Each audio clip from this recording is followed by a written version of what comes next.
things that I've been talking about. And I can tell you too that the one thing that really brings the house to dead silence, which is very much worth paying attention to, is the discussion. Anytime I have a discussion about the relationship between responsibility and meaning, because one of the fundamental theses of 12 Rules for Life and also of Maps of Meaning is that because life is essentially tragic in its fundamental essence, you need a sustaining meaning that's deep and profound, and deep and profound enough to get you through bad times, because there will be very bad times in your life. There'll be death, and there'll be illness, and there'll be disappointment of all sorts.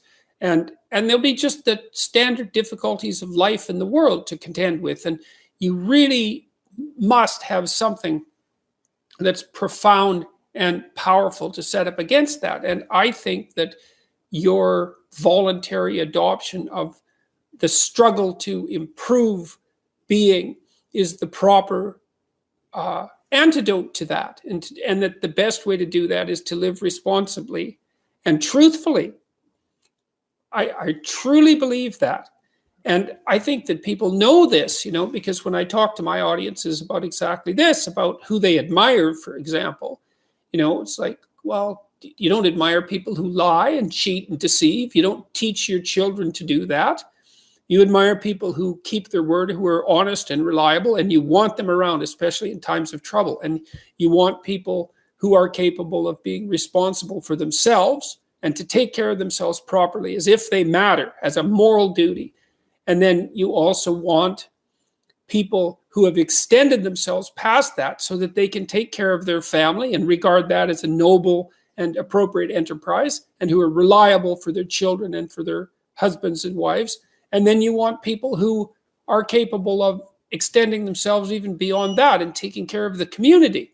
And when I talk about that, and that's meaning, it's where you find the meaning in your life if you're looking for it. It's not in happiness, and it's not an impulsive pleasure. None of that works for any length of time. And it tends to kick back hard. And it's certainly not something that's going to get you through rough times.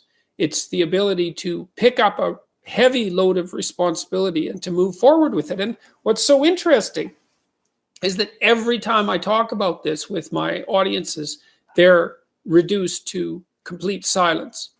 And I think there's something, and that's, I've noticed that in 150 different cities now.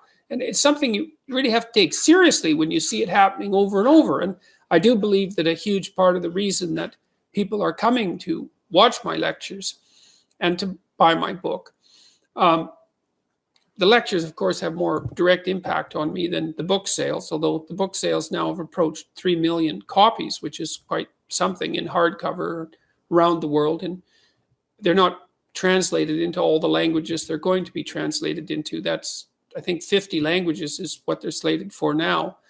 But the lectures have more impact on me because I get to see the audience and then to talk to people afterwards, and they tell me the same thing.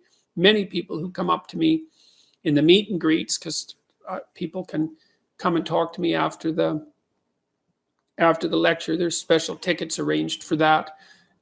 That's handled by a particular company. And they tell me, they've been trying to develop a vision for their life and to act more responsibly and to speak more truthfully and to take more responsibility. Maybe I already said that.